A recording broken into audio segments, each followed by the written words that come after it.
बता दें कि बिहार विधानसभा चुनाव में चिराग पासवान और उनकी पार्टी कितनी सीटों पर चुनाव लड़ेगी और साथ ही साथ कितनी सीटों पर अपने उम्मीदवार चिराग पासवान उतारने वाले हैं, उसका सबसे बड़ा खुलासा केंद्रीय मंत्री ने कर दिया है।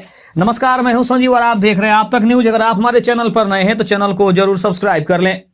बता दें केंद्रीय मंत्री चिराग पासवान ने बिहार में एनडीए में सीट बंटवारे को लेकर एक बड़ा खुलासा किया है।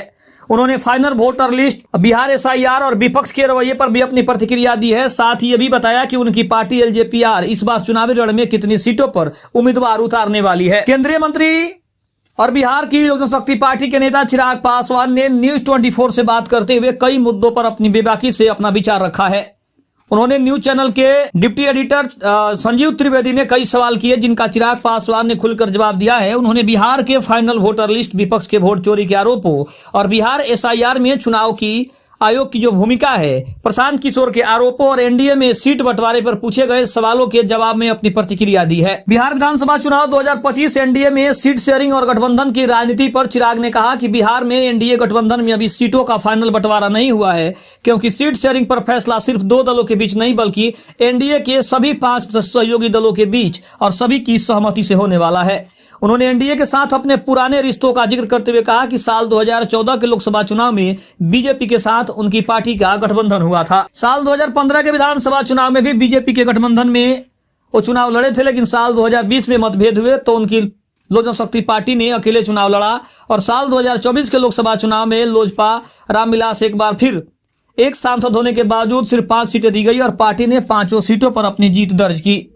चिराग ने कहा कि इससे पता चलता है कि एनडीए का गठबंधन मजबूत है और भरोसे पर आधारित है। चिराग पासवान ने बिहार में एसआईआर, ड्राफ्ट वोटर लिस्ट और फाइनल वोटर लिस्ट पर खुलकर बात की। उन्होंने कहा कि बिहार में कुल 7 करोड़ 42 लाख मतदाता थे, जिनमें से अब 47 लाख नाम हटाए गए हैं। विपक्ष आरोप लगा रहा है कि वोट चोरी हुई है, लेकिन अभी तक विपक्ष के इस आरोप को लेकर कोई ठोस सबूत या शिकायत भारतीय चुनाव आयोग के सामने नहीं आई है।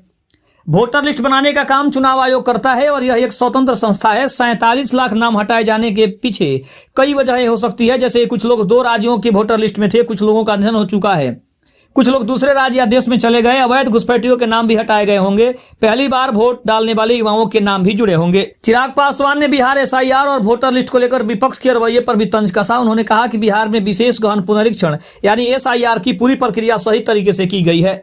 विपक्ष केवल राजनीति कर रहा है। विपक्ष पहले ही कहता था कि वोटर लिस्ट में धांधली होती थी। अब जब चुनाव आयोग ने अपडेशन की प्रक्रिया अपनाई तो वहीं विपक्ष सवाल उठा रहा है।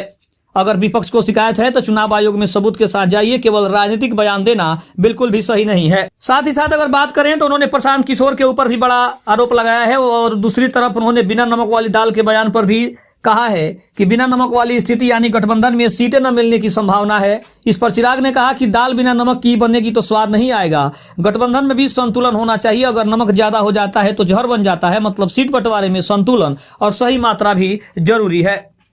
साथ ही साथ कितने विधानसभा सीटों पर चुनाव उनको लड़ना है, इसके ऊपर उन्होंने बड़ा बयान दिया है और उन्होंने साफ तौर पे कहा है कि हम तो यही चाहेंगे कि गठबंधन धर्म का पालन हो और सीटों की जो संख्या है उसको कहीं ना कहीं सुनिश्चित करने की कोशिश की जाए, ताकि पार्टी की जितनी हक है, जितना पार्टी का अधिकार है, उतनी सीटें पार्टी को मिलनी चाहिए, ताकि हम भी स्वतंत्र रूप से चुनाव लड़ सके और एनडीए को सरकार बनाने में जितनी हो सके मदद कर सके। खबर कैसी लगी कमेंट में जरूर बताइएगा। तब तक के लिए धन्यवाद। जय हिंद, जय भारत।